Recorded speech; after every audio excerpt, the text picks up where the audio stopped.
下晝5:08左右，初步消息話，多架載住汽油同埋火水嘅貨櫃車喺龍翔道近天馬苑天橋向觀塘行駛嘅時候發生交通意外，跟住就爆炸，然後着火。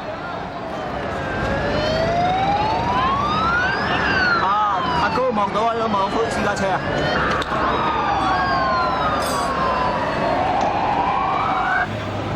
我而家驚係爆啦，有咩事？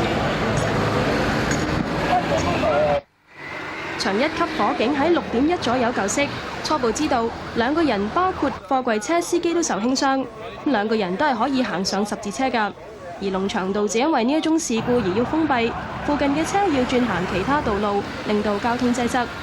無線電視記者趙麗儀報導。救熄咗，咁但係因為以之前咧係發生過爆炸，所以咧有大量嘅碎片嘅喎。而且仲導致到對面行車線有車翻側喎，咁所以兩邊行車線咧都封閉咗嘅。當時情形係點呢？一齊睇睇。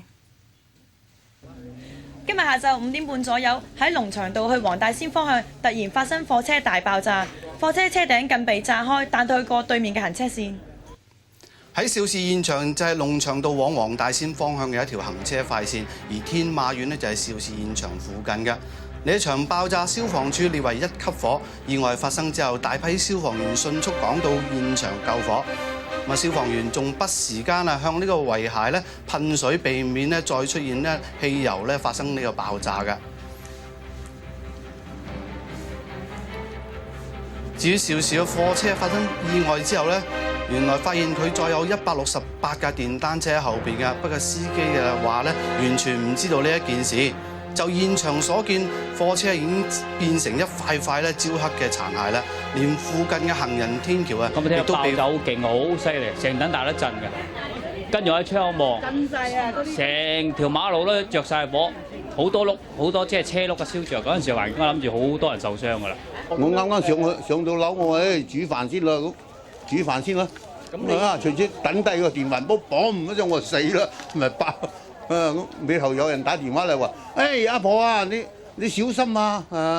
摩士公園度爆炸，好猛火啊！咁佢咧啲人講話嗰個貨箱櫃飛到上高過呢條天橋啊！成個貨箱櫃爆，怎上咧？車速係咪經常開得好快咧？係咯，又快又車，又快又車啊！一拋起一跌翻落嚟，我話唔講話當電單車啦，石油氣管都會爆啊！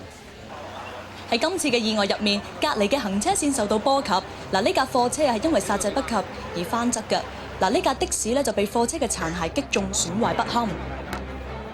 即係你見到前面爆炸，你係咪即刻剎車啊？冇得剎車，佢一陣風就爆過嚟啦，已經懟咗架的士咁樣爆嘅。嗰個車頭玻璃俾彈爆咗，車頭燈個大燈都彈爆咗。主要我哋嚟到嘅時候咧，因為頭先所講咧，就係燃燒嗰個路面咧，就係達到120米咁長嘅，整個嘅由西向東嘅路面都已經冚唪唥喺呢啲火海度包圍住。同一時間咧，亦都發生咗好多次嘅爆炸。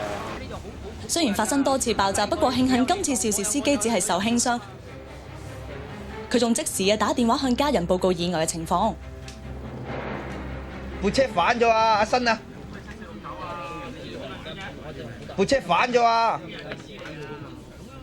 我話部車反咗。冇事啊，其實損咗啲個面少少啫。嚇！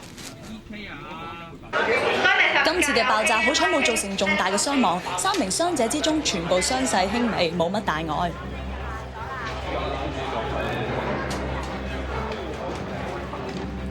好似呢位2歲嘅小孩咁啦，喺天馬苑咧被爆炸碎片咧擦傷頭部㗎。敷藥之後已經可以出院。不過小朋友咧仍然又有餘悸噃。以外另一位傷者仲係去開會途經現場嘅市政局議員郭先生添。咁而家郭生個傷勢點啊？佢係感覺係可能或者突如其來嘅接受唔到啦。佢係冇皮外傷啊，只係而家感覺咧係咪有吸咗啲少少煙啊？就唔係好清楚。